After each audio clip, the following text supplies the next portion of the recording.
Hello മക്കളെ, അപ്പൊ നമ്മുടെ PYQ സീരീസിലെ അടുത്ത എപ്പിസോഡാണ്. നമുക്ക് എന്താ ഫസ്റ്റ് ക്വസ്റ്റ്യൻ നോക്കിയാലോ. അതായത് നമ്മൾ ക്വസ്റ്റ്യൻ പറഞ്ഞത് A box contains red and blue beads. അതായത് ഒരു പെട്ടിയിൽ എന്തൊക്കെ ഉണ്ട്? ചുവന്ന മുത്തുകളും ഉണ്ട്, നീല മുത്തുകളും ഉണ്ട്. പിന്നെ എന്താ പറഞ്ഞിരിക്കണേ? 16 out of them are red. ഇതിൽ 16 എന്താണ്? ചുവന്ന മുത്തുകൾ. If the probability of getting a red bead is 2/3, അതായത് ഇതിന്നൊരു ചുവന്ന മുത്ത് കിട്ടാനുള്ള സാധ്യത എത്ര തന്നിട്ടുണ്ട്? നമുക്ക് 2/3 തന്നിട്ടുണ്ട്. അതായത് ഒരു പെട്ടിയിൽ കുറച്ച് നീലമുത്തുകളും ഉണ്ട്, കുറച്ച് ചുവന്ന മുത്തുകളും ഉണ്ട്. പിന്നെ എന്താ നമ്മളോട് പറഞ്ഞേ? 16 എന്താണ്? ചുവന്ന മുത്താണ്, റെഡ് ബീഡ്സ് ആണ്. ഇനി അതിന് റെഡ് കിട്ടാനുള്ള പ്രോബബിലിറ്റി എത്രയാണ്?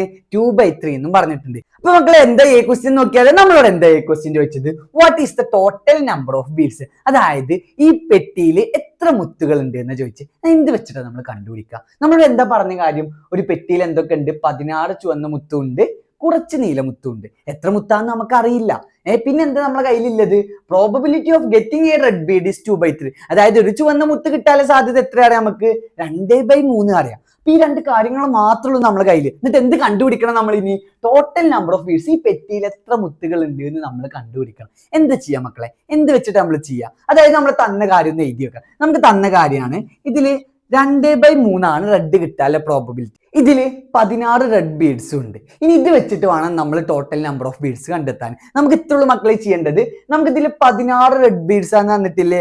അപ്പോ ഇതൊരു ഇക്വേഷന് ചെറുതാക്കിയ ഫോമാണ് 2/3 പറഞ്ഞിട്ടുള്ളത്. അതായത് 16 ഏതോ ഒരു സംഖ്യയാണ് ഇതിന്റെ ടോട്ടൽ നമ്പർ ഓഫ് ബീഡ്സ് വരിക. ആ നമ്പർ ആണ് ഇവിടെ തന്നിക്കുന്നത് 2/3 അല്ല. ഇതിനെ ഷോർട്ട് ആക്കിയ ഫോമാണ് 2/3 തന്നിക്കുന്നത്. അപ്പൊ നമ്മൾ ഇതിന്റെ വലിയ ഫോമിക്ക് ആക്കണം. വലിയ ഫോമിക്ക് ആക്കാൻ എത്ര റെഡ് ബീഡ്സ് ഉണ്ട് നോക്ക്. ഇതിൽ 16 റെഡ് ബീഡ്സ് ഉണ്ട്. അപ്പൊ നമ്മൾ ഈ ന്യൂമറേറ്റർ മേലുള്ളത് എന്താക്കണം? 16 ആക്കണം. മേലുള്ളത് 16 ആക്കാൻ നമ്മൾ എന്തോട്ട് മൾട്ടിപ്ലൈ ചെയ്യണം മക്കളെ? 2നെ 16 ആക്കാൻ എന്തോട്ട് മൾട്ടിപ്ലൈ ചെയ്യണ്ടേ? നിങ്ങൾക്ക് തന്നെ അറിയാം. എന്തോട്ട് മൾട്ടിപ്ലൈ ചെയ്താൽ മക്കളെ 16 ആവുക? 8 കൊണ്ടാണ്. അപ്പൊ 2 × 8 ചെയ്ത് നമുക്ക് എന്താവും? 16 ആവും. പക്ഷെ മേലെ മാത്രം നമുക്ക് ചെയ്യാൻ പറ്റുമോ? ഇല്ല. മേലെ എന്ത് മൾട്ടിപ്ലൈ ചെയ്തോ അതിനെ എന്തോട്ട് മൾട്ടിപ്ലൈ ചെയ്യണം? താഴെ മൾട്ടിപ്ലൈ ചെയ്യണം. അപ്പൊ താഴെ എന്തോട്ട് മൾട്ടിപ്ലൈ ചെയ്യാം? 8 കൊണ്ട് മൾട്ടിപ്ലൈ ചെയ്യാം. അപ്പൊ എന്താ നമുക്ക് ആൻസർ കിട്ടുക? 2 × 8 പറഞ്ഞാൽ 16 ഡിവൈഡഡ് ബൈ 3 × 8 പറഞ്ഞാൽ 24 എന്ന് കിട്ടും. ഇനി നമുക്ക് പറഞ്ഞൂടെ 24 16 റെഡ് ബോൾസ് ആണ് എന്ന്. അപ്പൊ ഇങ്ങനെ തരുമ്പോൾ നിങ്ങൾ ശ്രദ്ധിക്കേണ്ടത് ഇതിന്റെ ഷോർട്ടസ്റ്റ് ഫോം ആയിരിക്കും നമുക്ക് ക്വസ്റ്റ്യനിൽ തരിക. നമ്മൾ അതിന് എന്താക്കണം? ഇതിന്റെ ലാർജസ്റ്റ് ഫോമിക്ക് ആക്കണം. അപ്പൊ മക്കളെ നമുക്ക് പറഞ്ഞൂടെ ഇനി 24 16 റെഡ് ബോൾസ് ആണ്. അങ്ങനെയാണെങ്കിൽ നമുക്ക് എഴുതാൻ ടോട്ടൽ ബീഡ്സ് എത്ര കിട്ടും? നമുക്ക് 24 കിട്ടും. അതായത് ഈ പെട്ടിയിൽ ആകെ എത്ര മുത്തുകൾ ഉണ്ട്? 24 മുത്തുകൾ ഉണ്ട്. അപ്പൊ നമുക്ക് ബി ക്വസ്റ്റ്യൻ എന്താ നോക്കിയാലോ. ബി ക്വസ്റ്റ്യൻ ചോദിച്ചത് what is the probability of getting ഈ ബ്ലൂ ബീഡ്? അതായത് ഇതിന്ന് ഒരു നീലമുത്ത് കിട്ടാനുള്ള സാധ്യത എത്രയാണെന്ന് ചോദിച്ചത്. അങ്ങനെയാണെങ്കിൽ നമ്മൾ നേരത്തെ കണ്ടുപിടിച്ചു. ടോട്ടൽ എത്ര ബീഡ്സ് ഉണ്ട് ഇതില്? 24 മുത്തുകൾ ഉണ്ട് ഈ പെട്ടിയിൽ ടോട്ടല്. അതിൽ 16 എന്താണ്? റെഡ് ബീഡ്സ് ആണ്. അങ്ങനെയാണ് ഈ ബ്ലൂ ബീഡ്സ് എത്ര ആക്കാൻ മക്കളെ? 24 - 16 പറഞ്ഞാൽ നമുക്ക് എത്ര കിട്ടും? 8 ബ്ലൂ ബീഡ്സ് എന്ന് കിട്ടും. അപ്പൊ ഈ പെട്ടിയിൽ എത്ര നീലമുത്തുകൾ ഉണ്ട് മക്കളെ? 8 നീലമുത്തുകൾ ഉണ്ട്. അപ്പൊ നമുക്ക് പ്രോബബിലിറ്റി കണ്ടുപിടിച്ചൂടെ? എങ്ങനെയാ നമ്മൾ പ്രോബബിലിറ്റി കണ്ടുപിടിക്കുക? എന്താ പ്രോബബിലിറ്റി ആണ് അലിക്വേഷൻ? നമുക്ക് എന്താ വേണ്ടത്? നമ്മളോട് എന്താ ചോദിച്ചത് മക്കളെ? Probability of getting blue bead അല്ലേ? അപ്പൊ ബ്ലൂ ബീഡ്സിന്റെ എണ്ണം എത്ര? ബ്ലൂ ബീഡ് ഉണ്ട് പെട്ടിയില് 8 ഉണ്ട്. അപ്പൊ 8 ഡിവൈഡഡ് ബൈ താഴെ നമ്മൾ എപ്പോഴും എന്ത് ചെയ്താ? Total number of beads. Total എത്ര ബീഡ്സ് ഉണ്ട് പെട്ടിയില്? 24 ഉണ്ട്. അപ്പൊ നമുക്ക് പ്രോബബിലിറ്റി എത്ര കിട്ടും മക്കളെ? 8/24 കിട്ടും. ഇനി നമുക്ക് ഇതിനെ വേണമെങ്കിൽ 8 ചെറുതാക്കി. 8 ചെറുതാക്കി എന്താ വരിക? ഈക്വൽ ടു 8 എത്ര വട്ടം മക്കളെ? 1 വട്ടാണ്.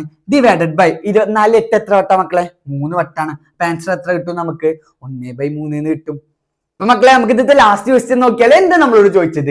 ഈ 4 red bead is removed from the box. അത് പറഞ്ഞ എന്താ? ഈ പെട്ടി നമ്മളോട് എന്ത് ഒഴിവാക്കാൻ പറഞ്ഞു? 4 ചുവന്ന മുത്തുകൾ ഒഴിവാക്കാൻ പറയാണ്. അങ്ങനെയാണെങ്കിൽ ഇവരെന്താ ചോദിക്കുന്നത്? What is the probability of getting a red bead? അതായത് ഈ പെട്ടിന്ന് 4 ചുവന്ന മുത്ത് ഒഴിവാക്കിയാൽ റെഡ് കിട്ടാനുള്ള പ്രോബബിലിറ്റി എത്രയാണ്? അപ്പൊ നമുക്ക് നോക്കിയാലോ. അപ്പൊ നമുക്കറിയാം ഈ പെട്ടിയിൽ എത്ര റെഡ് ബീഡ്സ് ഉണ്ടായിരുന്നു മക്കളെ? 16 റെഡ് ബീഡ്സും 8 ബ്ലൂ ബീഡ്സും ടോട്ടലി 24 ബീഡ്സ് ഉണ്ടായിരുന്നു. അതായത് 16 ചുവന്ന മുത്തുകളും 8 നീലമുത്തുകളും ഉണ്ടായിരുന്നു. ടോട്ടൽ എത്ര എണ്ണം ഉണ്ടായിരുന്നു? 24 മുത്തുകൾ ഉണ്ടായിരുന്നു. ഇതിന്റെ എന്താ നമ്മളോട് ഒഴിവാക്കാൻ പറഞ്ഞത്? 4 റെഡ് ബീഡ്സ് ഒഴിവാക്കാൻ പറഞ്ഞു. അങ്ങനെയാണെങ്കിൽ ബാക്കി എത്ര റെഡ് ബീഡ്സ് ഉണ്ടാവും? ബ്ലൂ ബീഡ്സ് മാറും? ഇല്ല. നീലമുത്തുകൾ ഒന്നും കാട്ടാൻ പറഞ്ഞിട്ടില്ല. അപ്പൊ നീലമുത്തുകൾ എത്ര എണ്ണം ഉണ്ടാവും അവിടെ? 8 എണ്ണം തന്നെ ഉണ്ടാവും. എന്താ നമ്മളോട് മാറ്റാൻ പറഞ്ഞത്? 16 ഒരു 4 റെഡ് ബീഡ്സ് മാറ്റാൻ പറഞ്ഞു. അങ്ങനെയാണെങ്കിൽ നിങ്ങൾക്ക് അറിയില്ലേ 16 4 കുറച്ച് എത്ര മക്കളെ? 12 എന്ന് കിട്ടും. അതായത് ഈ പെട്ടിയിൽ ഇപ്പൊ എത്ര എണ്ണം ഉള്ളൂ? 12 റെഡ് ബീഡ്സ് ഉള്ളൂ. ഇനി നമ്മളോട് ഇതിന്ന് ചുവന്ന മുത്ത് കിട്ടാനുള്ള സാധ്യത എത്രയെന്നാ ചോദിച്ചത്. അതായത് ഈ പെട്ടിന്ന് റെഡ് ബീഡ്സ് കിട്ടാനുള്ള പ്രോബബിലിറ്റി എത്രയെന്നാ ചോദിച്ചത്. അപ്പൊ നമ്മൾ ഇതിന്റെ ടോട്ടൽ എത്ര മുത്തുകൾ ഉണ്ടാവും? 12 റെഡും 8 ബ്ലൂവും. ടോട്ടൽ എത്ര ഉണ്ടാവും മക്കളെ? 12 8 പറഞ്ഞാല് 20 മുത്തുകൾ ഉണ്ടാവും. ഇതിൽ 20 ബീഡ്സ് ഉണ്ട് ടോട്ടൽ. അങ്ങനെയാണെങ്കിൽ ഇതിന്ന് റെഡ് കിട്ടാനുള്ള പ്രോബിലിറ്റി ആണ്. എന്തെങ്കിലും പണിയുണ്ടോ? ഇല്ല, സിമ്പിൾ ആണ്. ഇതിൽ എത്ര റെഡ് ബീഡ്സ് ഉണ്ട്? 12 എണ്ണം ഡിവൈഡഡ് ബൈ ടോട്ടൽ എത്ര എണ്ണം മക്കളെ? 20 എണ്ണം എന്ന് കിട്ടും. അപ്പൊ നമുക്ക് പ്രോബിലിറ്റി എത്ര കിട്ടും? 12/20 എന്ന് കിട്ടും. ഇനി വേണമെങ്കിൽ ഇതൊന്ന് നമുക്ക് ചെറുതാക്കാം. നമുക്ക് ഇതിനെ 4 കൊണ്ട് ചെറുതാക്കി എന്ത് വരും? 12 4 3 വട്ടം ഡിവൈഡഡ് ബൈ 20 4 എത്ര വട്ടാണ്? 5 വട്ടം. അപ്പൊ നമുക്ക് എത്ര ആൻസർ കിട്ടും? 3/5 എന്ന് ആൻസർ കിട്ടും. അപ്പൊ മക്കളെ, കഴിഞ്ഞ പബ്ലിക് എക്സാമിന് 4 മാർക്കിന് ചോദിച്ച ക്വസ്റ്റ്യൻ ആണ്. സിമ്പിൾ ക്വസ്റ്റ്യൻ അല്ലേ? ജസ്റ്റ് ഒരു ലോജിക് ഉപയോഗിച്ച് നമുക്കിത് സിമ്പിൾ ആയി 4 മാർക്ക് വാങ്ങാം. അപ്പൊ ഇങ്ങനത്തെ ക്വസ്റ്റ്യൻ ഒന്നും ഒരിക്കലും തെറ്റിക്കരുത്. അപ്പൊ മക്കളെ, നമ്മുടെ ഇന്നത്തെ രണ്ടാമത്തെ ക്വസ്റ്റ്യൻ ആണ്. കഴിഞ്ഞ പബ്ലിക് എക്സാമിന് 2 മാർക്കിന് ചോദിച്ച ക്വസ്റ്റ്യൻ ആണ്. ഒരിക്കലും ഇങ്ങനത്തെ ക്വസ്റ്റ്യൻ ഒന്നും മക്കളെ നിങ്ങൾ സ്കിപ്പ് ആക്കരുത്. നമുക്ക് എന്താ ക്വസ്റ്റ്യൻ നോക്കിയാലോ? നമ്മുടെ ക്വസ്റ്റ്യനിൽ തന്നിട്ടുണ്ട് in the figure O is the center. O എന്താണ് തന്നിട്ടുണ്ട്? വൃത്തത്തിന്റെ കേന്ദ്രമാണ് തന്നിട്ടുണ്ട്. വേറെന്താ നമുക്ക് തന്നിക്കണേ? Angle ACB is equal to 70 degree. കോൺ ACB എത്ര തന്നിട്ടുണ്ട്? നമുക്ക് 70 ഡിഗ്രി തന്നിട്ടുണ്ട്. ഇനി എന്താ നമ്മളോട് ചോദിച്ചത്? Angle AOB is equal to കോൺ AOB എത്രയെന്നാണ്. മക്കളെ, എന്ത് സിമ്പിൾ ആണ് ഇത്. മേലത്തെ കോൺ നമുക്ക് 70 ഡിഗ്രി തന്നിട്ടില്ലേ? അങ്ങനെയാണ് എങ്ങനെ നമ്മൾ കേന്ദ്ര കോൺ കണ്ടുപിടിക്കുക? അതിന്റെ ഇരട്ടി ആയിരിക്കും. നമ്മൾ എത്ര വട്ടം പഠിച്ചതാണ്. ഇത് 70 ആണെങ്കിൽ ഇത് എത്ര വരും മക്കളെ? 140 വരും. അതെങ്ങനെ കിട്ടുക നമുക്ക്? 70 into 2 is equal to നമുക്ക് എത്ര കിട്ടും? 140 ഡിഗ്രി എന്ന് കിട്ടും. അതായത് സെൻട്രൽ ആംഗിൾ എത്ര കിട്ടി നമുക്ക്? 140 ഡിഗ്രി എന്ന് കിട്ടി. മക്കളെ, എന്താ നമ്മളോട് ബി ക്വസ്റ്റ്യൻ ചോദിച്ചത്? Angle ADB എത്രയെന്നാണ്. ഏത് ആംഗിൾ ADB? ADB പറഞ്ഞ ഈ ആംഗിൾ അല്ലേ വരുന്നത്. അപ്പൊ മക്കളെ, നിങ്ങൾ നോക്ക്, ഇത് AB പറഞ്ഞതുമെന്ന് വരുന്നാൽ ഈ ACB പറഞ്ഞ ആംഗിൾ, ഈ AB പറഞ്ഞ കോടുമെന്ന് വരുന്നതാണ് ACB.